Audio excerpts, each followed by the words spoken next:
E aí, galera, beleza? O meu nome é Bruno Rodrigues e hoje a gente vai conversar um pouco sobre a neuroanatomia.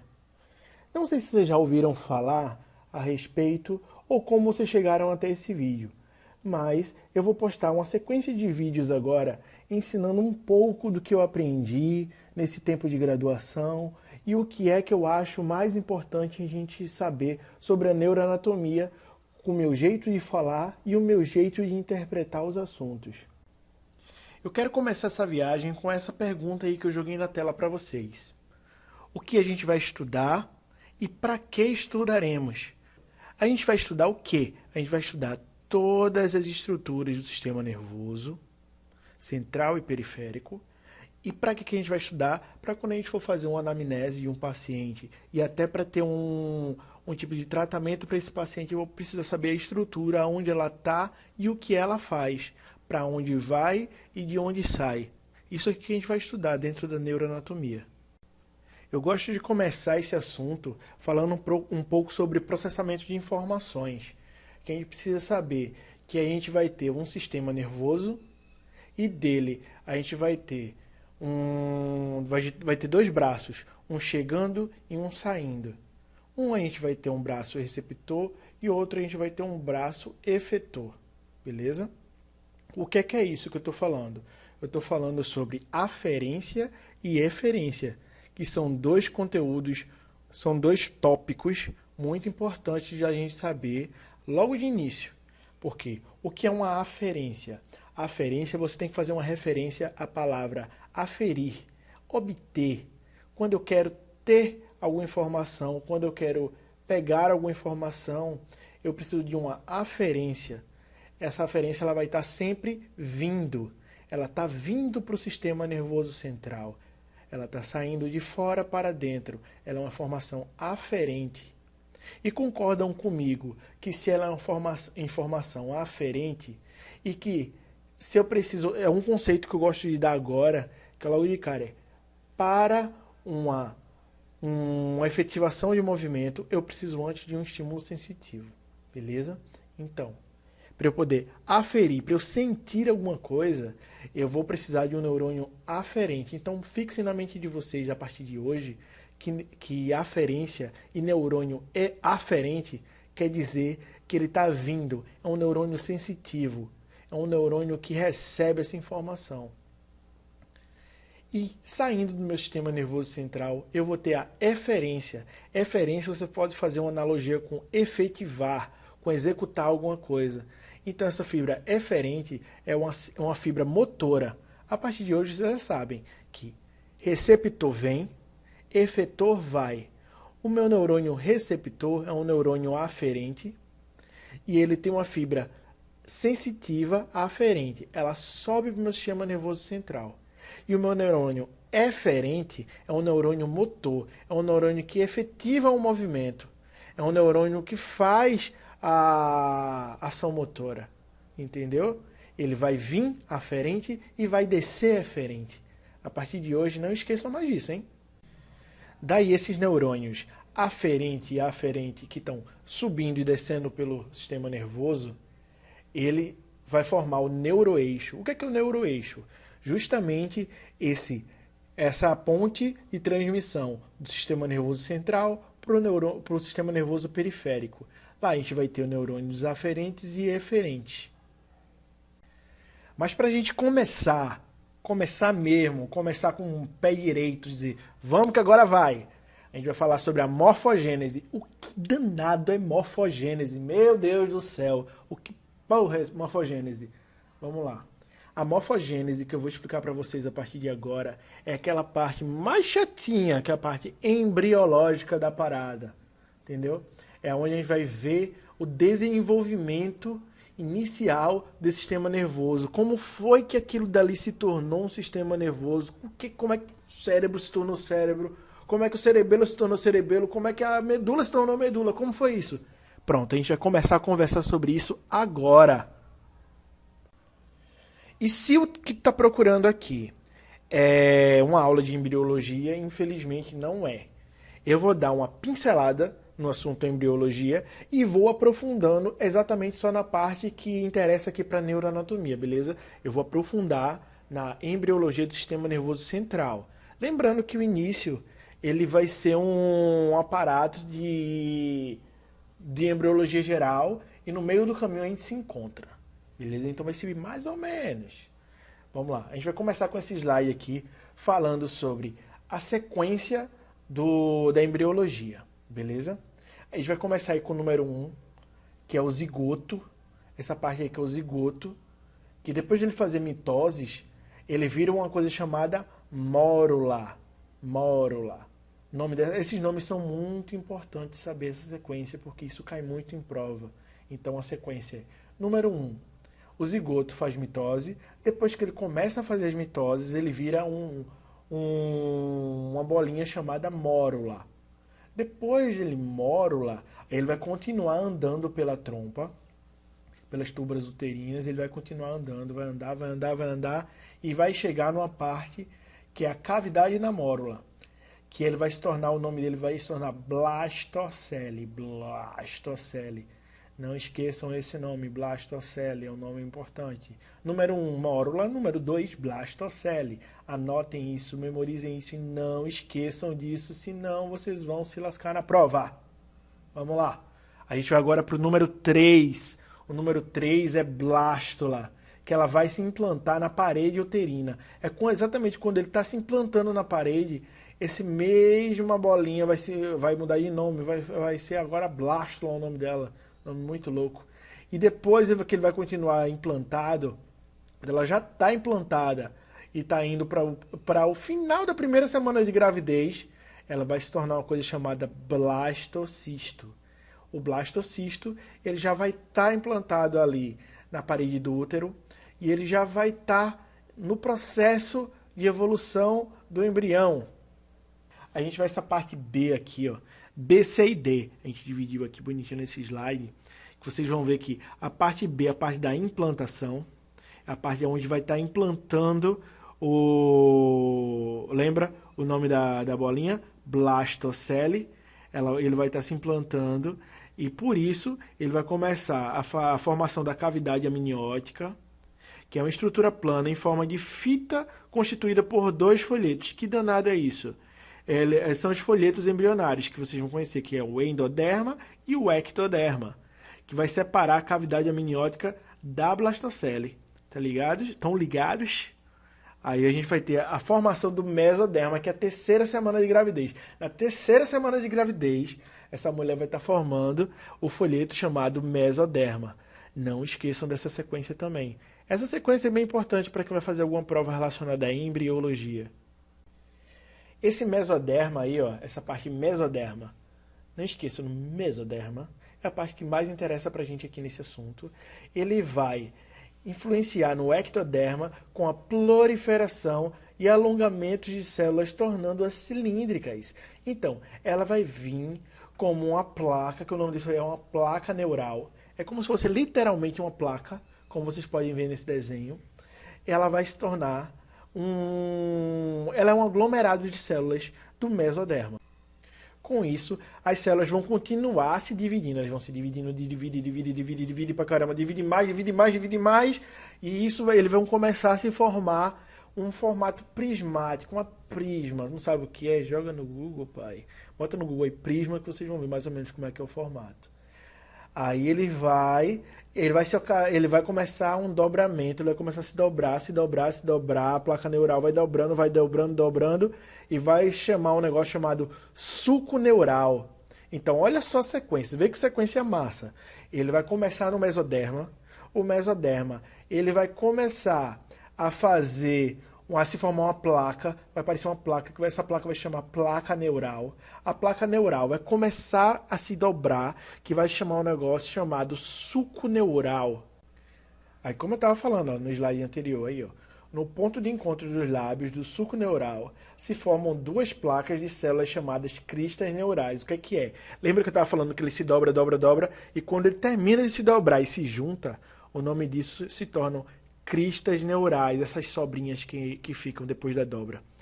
Aí essas cristas neurais, o dobramento da placa lá, ela continua, ele já vai estar completo, ele vai estar formando forma gradativa devagarinho, devagarinho, devagarinho, aí ele vai se formar o tubo neural, entenderam? Essa bolinha, lembra? O mesoderma se dobrou, se dobrou, se dobrou, aí virou uma gota, sobrou duas perninhas para fora, essas duas perninhas para fora chama-se crista neural, e o tubo que está no meio se torna o nome de tubo neural. Vê que coisa linda? Nesse slide aí, eu coloquei a sequência exatamente do jeito que eu estava falando para vocês. Olha aí, a placa neural se dobra, que vai se juntar as pontinhas, e depois disso vai sobrar a crista neural e vai sobrar o tubo neural, e eles se separam. Tá vendo aí que coisa bonita? Aí agora vocês têm uma novidade, ó. O tubo neural, essa parte desse tubo, ele se transforma simplesmente no sistema nervoso central. Então, olha aí, ó, a embriologia, da onde veio, como começou o sistema nervoso central. Ele veio desse tubo neural. Vejam que coisa maravilhosa. E depois disso, o que sobra, aquelas cristas, elas vão se tornar o sistema nervoso periférico, pô. Os gânglios, os nervos cranianos, os nervos espinhais, os nervos autônomos, que é do simpático e parasimpático. Vai se tornar tudo isso. Só desses dois folhetos muito loucos aí que a gente aprendeu agora como é que eles são formados. Se tu não aprendeu até agora, pelo amor de Deus, volta esse vídeo pro início e vê de novo até tu aprender essa sequência bonita, porque tem a obrigação de saber disso. Aí agora, que eu tenho certeza, hein, que tu já aprendeu a embriologia, o começo, aí a gente vai começar para a sequência dessa parada, dessa evolução, que a gente vai começar no primeiro mês. É onde o tubo neural ele completa o fechamento. Lembra que o tubo neural ele dá origem ao quê? Ao sistema nervoso central, isso mesmo, aí, como estão afiados. Aí, e nisso, a extremidade cranial, a parte superior, vai se dilatando e formando três vesículas. Elas vão se formar três vesículazinhas encefálicas primitivas. Que na parte da frente, o nome dela vai ser prosencéfalo. Na parte mais no meinho, vai chamar mesencéfalo. E na parte de trás, rombencéfalo. Então, tente memorizar assim, ó. Proso, ele está na frente. Ele é profissional. Que comparação ridícula. A parte medial é o mesencéfalo. Aí dá para fazer uma comparação com o meio. E a parte posterior é o rombencéfalo. Lembra daquele amiguinho arrombado? Pronto. A parte de trás, o rombencéfalo. Então, na parte anterior, prosencéfalo. Na parte do meio, o mesencéfalo. E na parte posterior, rombencéfalo. Ó, e por dentro desse bagulho todo, ele é preenchido por um fluido orgânico, olha como eu tô bonito, falando bonito, que dará origem aos ventrículos cerebrais e os canais de comunicação. Lembram quando a gente vai ver lá na frente? Vocês não lembram ainda porque eu não mostrei, né? Mas vocês vão ver lá na frente, quando a gente vê o cérebro em cortes, vocês vão ver que a gente vai ter no meio dele uns ventrículos, uns buracos, exatamente para ter o escoamento dos líquidos. E aí agora vocês já sabem que tudo parte do tubo neural. Beleza? Aí nesse outro aqui a gente vai falar sobre a evolução em semanas. Olha aí. Na sexta semana vai começar a atividade elétrica ali nessa parada. Na 13ª a gente vai ter os movimentos fetais. Na 16ª começam a se formar os primeiros sulcos corticais e as sinapses. Na 23ª semana, o feto vai ser capaz de viver fora do útero. Na 28ª, vai começar as sinapses mesmo. E na 32ª, o controle autonômico. Ele vai conseguir controlar o sistema simpático e parasimpático. Vejam só o tempo que é de evolução fetal para poder a gente chegar nesse desenvolvimento do cérebro. Aí nesse slide aí eu coloquei para vocês exatamente o que eu tinha falado, que é o desenvolvimento, aí vocês vão ver a evolução do sistema nervoso central e sistema nervoso periférico. Vejam aí que bonito. Ó. Lembra que eu falei da parte anterior, a parte média, a parte posterior do tubo neural? A parte anterior é o prosencéfalo. Aí do prosencéfalo ele vai continuar se ramificando, ele vai continuar evoluindo até se separar em dois. Um vai ser o telencéfalo e outro vai ser o diencéfalo. e vão continuar evoluindo, evolui pra caramba. Aí o telencéfalo, com a evolução dele, vai se tornar duas coisas diferentes. Ele vai se tornar o córtex e vai se tornar os núcleos da base. E no diencéfalo, ele vai continuar com o nome de diencéfalo, ele só vai aumentar de tamanho. Beleza? Aí lá o mesencéfalo, que é a parte do meio do tubo neural, lembram? Ele vai continuar com o nome de mesencéfalo do início ao fim. Ele não vai ter uma evolução de nomenclatura, só de tamanho também. E no rombencéfalo, o rombencéfalo, que é a parte posterior, ele vai ter uma evolução também muito significativa. O rombencéfalo ele vai, logo de cara, evoluir para dois tipos, que é o metencéfalo e o mielencéfalo, beleza? A parte do metencéfalo, você pode tentar memorizar com a parte mais externa.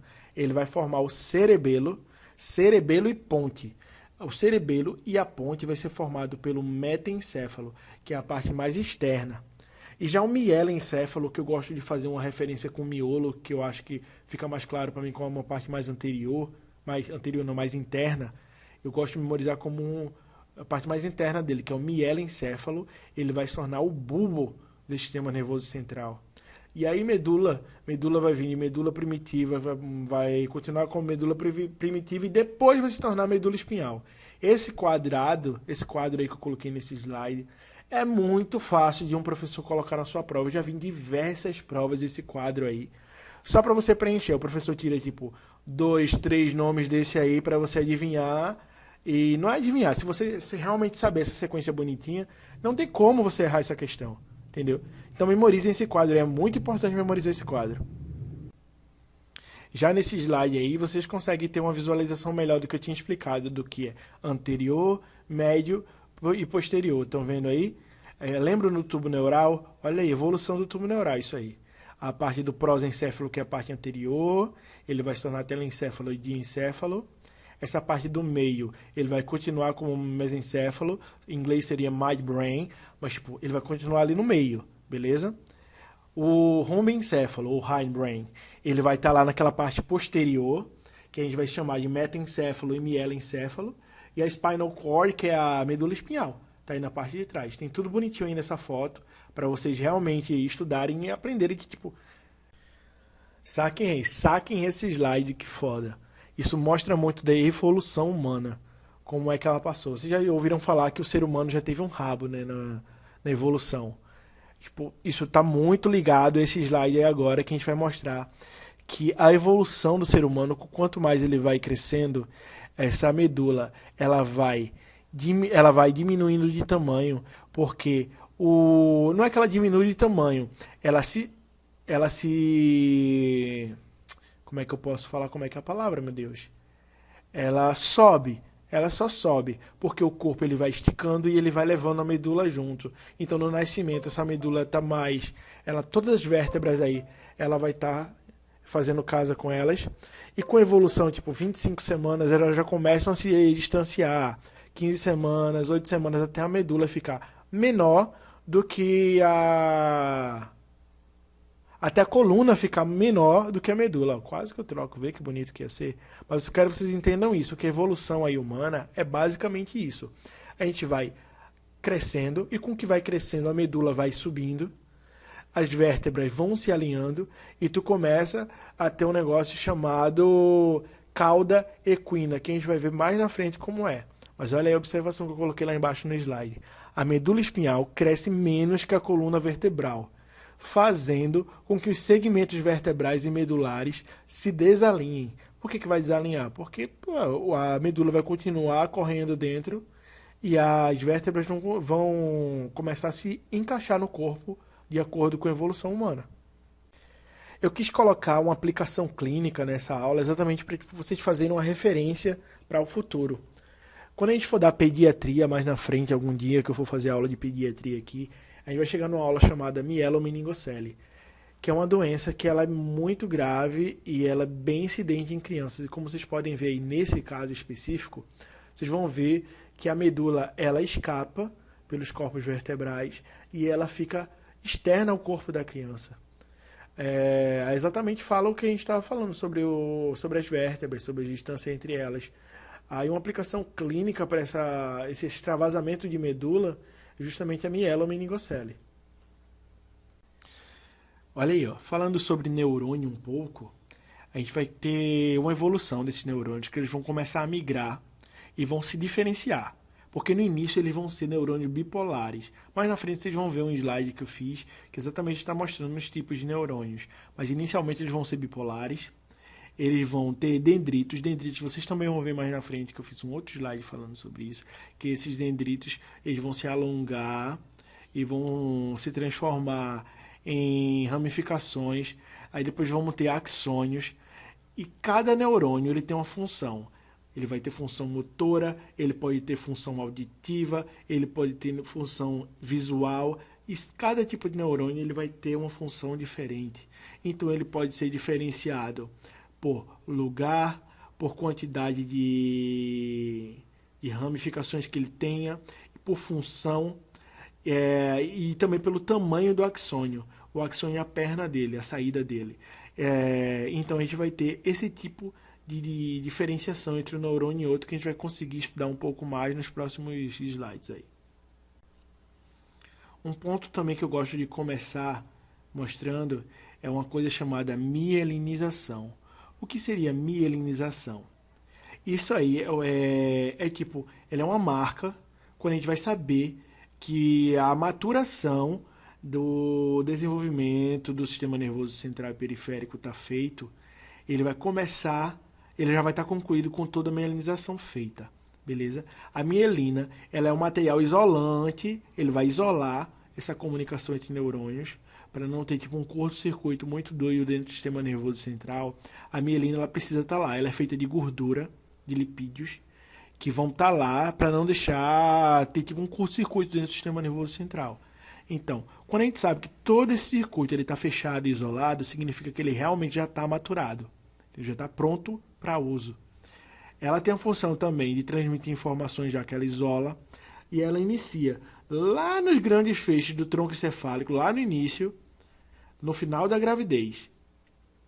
Os feixes diencefálicos, eles só vão ser desenvolvidos de 1 a 3 meses depois que a criança nasce, pós-natal. Aí a gente vai ter cápsula interna, o corpo caloso, que é só de 6 a 8 meses. E até o final da puberdade, hoje em dia, 2019, o pessoal está falando que a gente vai ter um final mesmo dessa maturação do sistema nervoso central e periférico só aos 21 anos. Então, até os 21 anos, você tem maturação pra caramba do sistema nervoso central e periférico. E a rainha da porra toda apareceu aqui nesses slides, hein? Inês Brasil dizendo, vamos lá, a gente vai aprender agora sobre neurônio. Agora vamos bem devagarzinho, vamos conversar tudo bem gostosinho, para não se estressar. Vamos na calma. Esse assunto, não entendeu? Volta, vai de novo, volta, vai de novo. Calma, vai dar certo. Prometo que vai dar certo. Vamos lá. Acho que todo mundo aqui já ouviu falar alguma vez na palavra neurônio. Se não ouviu, acho que estão fazendo o curso errado. Mas é sério. Vamos lá. Neurônio é uma coisa muito, muito, muito importante, que é a principal célula do sistema nervoso. Ela vai ser podemos dizer que a ferramenta principal do terapeuta, do médico, do TO, do enfermeiro que vai lidar com o sistema nervoso. Porque esse é um assunto que ele é incrível e eu quero que vocês embarquem muito nessa viagem comigo a partir de agora, beleza? Eu vou começar a falar muito sobre neurônio a partir de agora. Bora simbora? Vamos lá. Eles são unidades sinalizadoras do sistema nervoso. O que é que seria uma unidade sinalizadora? Ele avisa sobre alguma coisa, ele sinaliza sobre alguma coisa, ele dá o sinal de alguma coisa, é uma unidade sinalizadora. Eles são células que têm um formato adaptado para transmissão e processamento de sinais. Então ele não só transmite, ele também processa o sinal. Ele tem capacidade de gerar sinal bioelétrico que funciona como informação. Sinal bioelétrico, bio viria do conceito biológico, biologia, ser humano, e elétrico porque vocês vão ver mais na frente que a gente vai ter impulsos elétricos para gerar a transmissão de informação. mas tudo isso passa pelo neurônio. Aí esse slide aí é aquele que vocês vão ter que, tipo, comer com farinha, vão ter que passar muito tempo revendo esse slide aí, porque ele é muito importante, que é o que a gente vai conhecer as partes, a anatomia do neurônio. Vai conhecer agora a anatomia certa do neurônio. A gente vai começar pelos dendritos. Os dendritos são essas perninhas que vocês estão vendo na parte perto ali do corpo vermelho. Eles são os dendritos. Eles são as terminações nervosas. Eles vão ser onde a gente vai receber. Por enquanto, vamos fixar que a gente só vai receber informação. Para a gente falar didaticamente, fica mais fácil vocês entenderem que, por enquanto, essa parte, os dendritos, vão se dar onde essas informações vão vir. Elas vão chegar via dendritos. A gente vai ter o corpo ou soma, que é essa parte aí do meio. Tem bem sinalizado aí na imagem, que é onde a gente vai ter as organelas. Lembra quando vocês estudaram o estudo da célula? Tipo, o que tem dentro de cada célula? Todas as organelas. Pronto, as organelas do neurônio eles vão estar dentro desse corpo. A partir do núcleo, retículo endoplasmático, ribossomo, a mitocôndria, tudo vai estar dentro desse corpo. Lembrando que o neurônio é a célula que mais tem mitocôndrias. E se por um acaso esse corpo morre, o neurônio inteiro morre. Entenderam? Essa parte. E temos o axônio. O axônio é essa perna gigante que vai sair do neurônio. E a função dele é parecida com um cabo, com um fio de energia, um fio elétrico, que ele vai transportar a mensagem eletroquímica, que é o impulso nervoso, que vai vir da soma até o terminal axonal. Essa informação ela percorre nesse sentido. Ela vem via dendritos. Decorem essa sequência, que é bem importante. Ela vem via dendritos, que a gente chama isso de dendroaxonal. Informação dendroaxonal, que ela vem via dendritos, passa pelo corpo e percorre todo o terminal axonal do neurônio, terminando lá nos terminais axonais pequenininhos. Aí vai se encontrar com o próximo neurônio via dendritos e sucessivamente. Entenderam? Esse é o caminho. A gente vai ter também umas outras coisas. Podem ver aí nessa figura chamada bainha de mielina. A bainha de mielina seria essa cobertura que a gente vai ter no cabo, no fio elétrico. Consegue entender que o fio elétrico ele tem um caminho, mas a gente precisa isolar esse caminho para ele não entrar em curto-circuito com outros neurônios?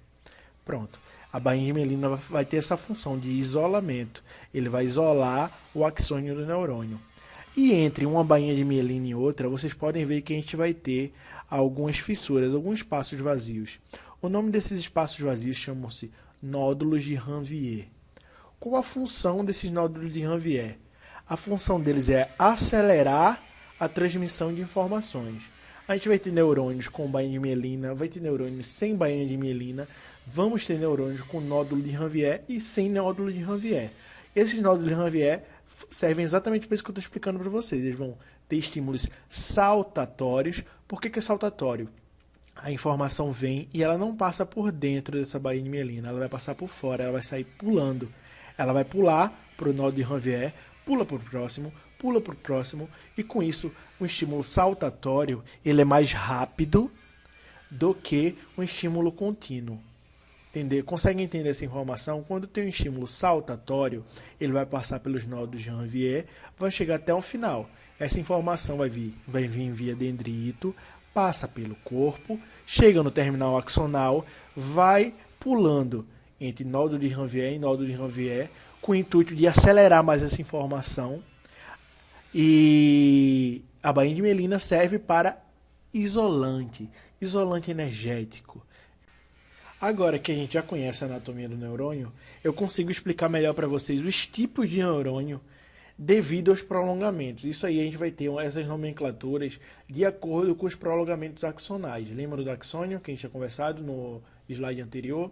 Essa saída de informação? Conseguem visualizar agora. Eles são neurônios multipolares, neurônios bipolares, neurônios pseudo-unipolares e neurônios unipolares. Podem ver que a gente vai ter axônios e a gente vai ter dendritos neles. Cada um numa posição diferente e com um prolongamento diferente. Então, por isso que a gente tem esses nomes. A gente agora vai conversar sobre cada um na calma de um por um. Vamos começar com o neurônio unipolar. Conseguem ver que ele só tem um único corpo celular, essa bolinha em cima, e um axônio. Eles não são muito frequentes e a gente vai encontrar mais eles nos animais invertebrados. Podem ver que ele vai ter um único corpo celular e um axônio, e vai sair dendritos deles. Pronto, aí agora a gente vai ter o neurônio bipolar. Ele vai ter dois prolongamentos que deixam o corpo celular. Estão vendo o corpo celular no meio? A gente vai ter dois prolongamentos nele. Um vai ser um dendrito e outro vai ser um axônio. Ele é muito frequente nas estruturas sensoriais. Quando a gente for estudar os gânglios sensoriais, vocês vão ver que a gente vai ver muito desse neurônio. Que uma perna é dendrito e outra perna é axônio. E a soma dele, o corpo dele fica no meio. Outra variação de neurônio que a gente vai ter são os pseudo-unipolares. O que eles são? Os corpos deles, eles estão lá. Eles se localizam nos gânglios sensitivos. Ele vai ter só um prolongamento e vai ter um outro que parece um prolongamento, mas na verdade não é. Por isso que ele é pseudo-unipolar. Ele vai ter um menor e um maior. O maior, no caso, ele é um terminal pré-sináptico. Ele é um terminal grande e ele vai ser responsável para comunicar com o próximo neurônio. Já os dendritos, ele vai estar no terminal menor. O dendrito, vocês vão ver agora que a gente vai ter uma diferenciação. A gente vai ter uma perna periférica e uma perna central. A perna periférica, ela é essa maior, que ela vai se inserir lá no terminal, no caso lá no músculo, que ele vai obter informações. E esse terminal menor, ele vai se encaixar lá no corno posterior da medula. Então a gente vai ter o neurônio pseudo-unipolar. A gente vai ter ele com duas pernas e uma soma. Lembrando que o pseudo-unipolar, ele vai ter uma perna menor e outra maior. E esse aqui é o neurônio mais conhecido. Ele é o neurônio multipolar, também conhecido como motoneurônio. Ele vai ter um único corpo celular e vários dendritos em um único axônio. Beleza? E o potencial de ação em direção dele vai ser dendroaxonal, como eu expliquei para vocês antes, e a maioria dos neurônios são esse tipo aí, o neurônio multipolar. É o que basicamente todo mundo já viu uma figura uma vez na vida. Dentro dos neurônios multipolares, a gente vai ter outras variações, que a gente vai ver com o decorrer das aulas que eu for mostrando. A gente vai ter o motoneurônio, como eu expliquei agora para vocês, as células de Purkinje, que elas estão relacionadas ao cerebelo, e as células piramidais, que estão lá no córtex. Elas são diferentes, como vocês podem ver nessa figura. Ela tem quantidades de axônios diferentes, elas têm dendritos diferentes e posições diferentes. Então, para cada funcionalidade, ela vai se especializando e vai mudando de formato. E diferenciando agora esses neurônios por funções, vocês vão saber que a gente vai ter neurônios de diferentes formas e tamanhos. E a gente também vai variar ele pela função. A gente vai ter neurônio sensorial, a gente vai ter neurônio motor, a gente vai ter neurônio receptor e a gente vai ter interneurônios. Cada um vai ter uma peculiaridade muito específica. Um deles vai ter a função específica de tirar a informação lá da extremidade do corpo e levar para o sistema nervoso central. A gente vai ter o neurônio motor, que ele vai transportar o sinal inverso, que vai tirar do sistema central para a extremidade do corpo.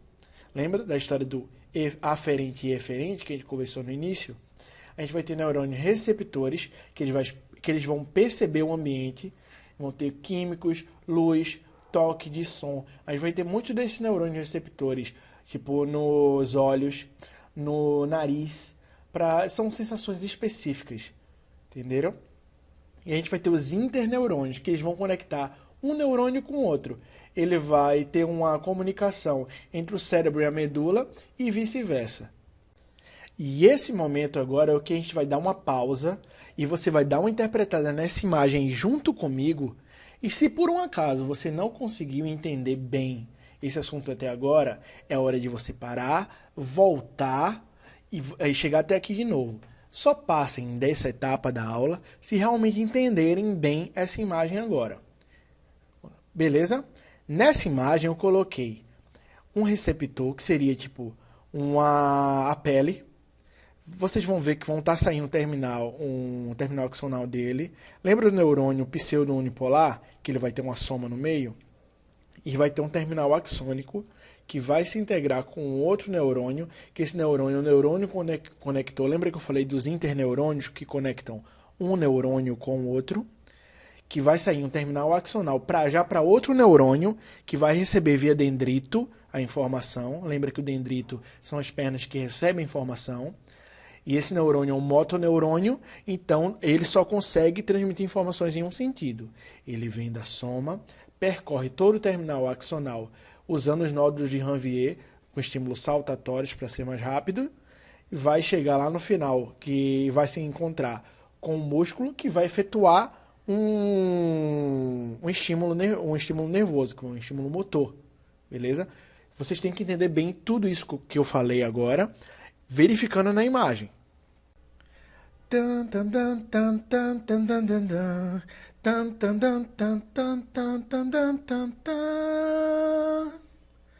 Células da glia. Quem são? Para que servem? O que comem? E onde vivem? Hoje, no Globo Repórter. Globo Repórter nada. É agora, pai. Agora vamos chegar na parte que a gente vai falar das células da glia. Tá achando que no cérebro a gente só tem neurônio de célula? Claro que não, rapaz. A gente vai ter essas meninas agora que são as células da glia. Elas são essas aí que estão na tela de vocês. Eu gosto de visualizar como se fosse um escritório. Tente visualizar como se fosse um escritório, onde tem vários funcionários, cada um responsável por fazer alguma coisa, e que juntos eles fazem a empresa funcionar corretamente, beleza? Cada um deles vai ter uma função específica, mas ao mesmo tempo um depende do outro para tudo funcionar bem, tudo funcionar em homeostase, beleza? Quais são esses funcionários, os nomes deles? A gente vai ter os oligodendrócitos, as microglias, as células ependimárias, as células de Schwann e os astrócitos. Eles são esses aí que estão na tela de vocês. Eles são os funcionários da grande empresa Sistema Nervoso. Logo de cara, o primeiro funcionário que eu quero apresentar a vocês é esse funcionário aqui chamado astrócitos. Astrócitos, ele tem esse nome porque ele parece realmente uma estrela, um astro. Ele é a célula responsável por dar estrutura e nutrição entre as células. Então, sempre que você vê alguma coisa relacionada à estrutura, você tem que lembrar dos astrócitos, que ele vai dar nutrição e vai dar estrutura entre as células. Vocês estão vendo aí que tem uma figura dele e tem também uma foto dele. O segundo funcionário que eu tenho que apresentar a vocês é um dos funcionários que mais aparecem em concursos públicos e mais aparece em qualquer prova relacionada ao sistema nervoso. Pode ter inteira certeza que você vai ver esse belo nome na prova. Oligodendrócitos. O que é que eles são? Eles são prolongamentos que se enrolam nos axônios e formam a bainha de mielina do sistema nervoso central. Vejam aí que nesse slide eu coloquei sublinhado exatamente para ter essa diferenciação. Ele é o que compõe a bainha de mielina do sistema nervoso central. Lembra que eu falei que bainha de mielina ele é formado por gordura, por lipídios? Pronto. Exatamente. Os oligodendrócitos têm essa função. Lá no sistema nervoso central, eles vão ter essa função que ele vai ser um isolante para a bainha de mielina do sistema nervoso central. Só do sistema nervoso central. Já no sistema nervoso periférico, a gente vai ter esse outro funcionário aqui lá do escritório da gente, chamado célula de Schwann. Ele tem uma função parecida com o oligodendrócito, ele faz a mesma coisa que o oligodendrócito faz, ele dá essa função isolante no terminal axonal, mas só que dessa vez ele vai estar no sistema nervoso periférico. Então, qual a questão que normalmente cai em prova? Quais são os responsáveis qual a microglia responsável pela bainha de mielina do sistema nervoso central, no caso o oligodendrócito, e o responsável pela bainha de mielina do sistema nervoso periférico, no caso as células de Schwann. E ele vai ter também uma coisa diferente do oligodendrócito, é que tem uma produção de molecular que favorece a regeneração axônica. Então a gente vai ter só no sistema nervoso periférico, onde vai ter células de Schwann, essa facilidade de regeneração axônica, diferente dos oligodendrócitos. Outro funcionário também muito conhecido e muito importante é a microglia, também conhecido como microgliócitos.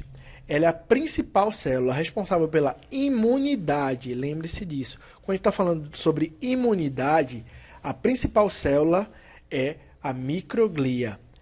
Ele é capaz de fazer fagocitose e apresentar antígenos. Então, ela vai ser responsável exatamente para fagocitar toda e qualquer bactéria, todo vírus que aparecer no sistema nervoso. E o último funcionário desse nosso escritório são as células ependimárias ou células ependimais, depende do livro que você vai estudar e do como o professor lhe ensinou. Ela pode ser vista desses dois jeitos. Em inglês o nome dela é ependymal cells.